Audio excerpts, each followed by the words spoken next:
என்னடா நேற்று தோத்ததும் ஓடி ஒழிஞ்சிட்டியா வீடியோ காணும் அப்படின்னு கேட்குறீங்களா? நானே அவனை ஊடு கட்டி அடிக்கிறதுக்கு தான் வந்திருக்கேன்.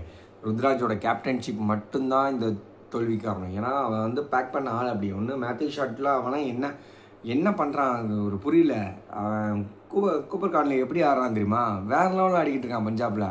அப்படி ஃபயராக ஆடிக்கிட்டு இருக்கான். ஆஸ்திரேலியன் பிளட்டுன்றானுங்க, ஆஸ்திரேலியன் மாதிரி ஆட மாட்டான் அவன். அவன் சிவம் டூபே அவன் அதுக்கு மேலே நம்ம ஆள் நின்ற இடத்துலேருந்து அடிப்பான். நல்லா தான் ஆடிக்கிட்டு இருந்தான். இந்த வேர்ல்ட் கப்லலாம் சூப்பராக ஆடிட்டு இருந்தான். ஒரு முக்கியமான குரூஷியலான அடிச்சான். இது என்ன ஆச்சுன்னே தெரியல அவனுக்கு. அடிக்கவே மாட்டான், பால் எந்திரிக்கவே மாட்டேங்குது. ஒரு ஒஸ்ட் இன்னிங்ஸ் ஆடிட்டு இருக்கானுங்க. இப்போ நான் எதுக்கு அந்த பிளேயிங் லெவலில் சேஞ்ச் பண்ணான்னு ருத்ராஜ் தான் அடிக்கணும். 2 விக்கெட் விழுந்துச்சு. அவனுக்கு இன்ஜுரி ஆச்சு ஆயுஷ் மாட்டருக்கு அப்போயே உள்ளே அனுப்பியிருக்கணும். இப்போ என்ன அடுத்த ஷாக்கிங் நியூஸ் என்னன்னா, ஆயுஷ் மாட்டர் வந்து 3 வாரம் விளாட மாட்டார் அப்படின்னு சிஎஸ்கே தரப்பில் சொல்லிட்டாங்க. ஸோ இப்போ வேறு வழியே கிடையாது, டீமை சேஞ்ச் பண்ணி தான் ஆகணும். இன்கேஸ் அடுத்த மேட்ச் தோனி வந்தாருன்னா பிளேயிங் லெவன் இப்படி தான் இருக்கணும். சஞ்சு அண்ட் தென் ருத்து, கார்த்திக் சர்மா ஒன்றும் ட்ரை பண்ணுங்கள். And then Sarfaraz, Dewald Brevis, Shivam Dube, MS Dhoni, Jamie Overton, Akeal Hosein, Noor Ahmad and then Anshul Kamboj.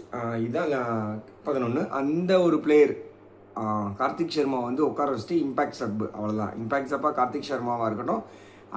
இல்லைனா உடன் சர்ஃப்ராஸ் கான் பில்டிங் நல்லா பண்ணுறாரு. ஸோ கார்த்திக் சர்மா இல்லைனா ருத்ராஜா கூட உட்கார வச்சுங்க, பிரச்சனை இல்லை, ஒன்றும் பிரச்சனை இல்லை. அவர் வெளியே உட்காந்துட்டு கூட கேப்டன்ஷிப் பண்ணட்டும்.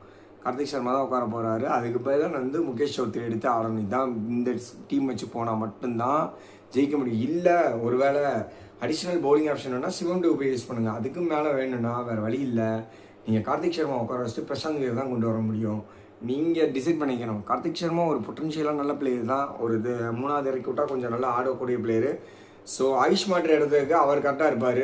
ஏன்னா ஓப்பனிங் ஸ்லாட்டை வந்து ருத்து விடுற மாதிரி தெரில. ஸோ ஆயுஷ் மாட்டருக்கு இடத்துல வந்து கரெக்டாக இருப்பார் கார்த்திக் சர்மா. இந்த ஒரு காம்பினேஷன் போனால் கண்டிப்பாக வெற்றி கிடைக்கும்னு நான் நம்புகிறேன்.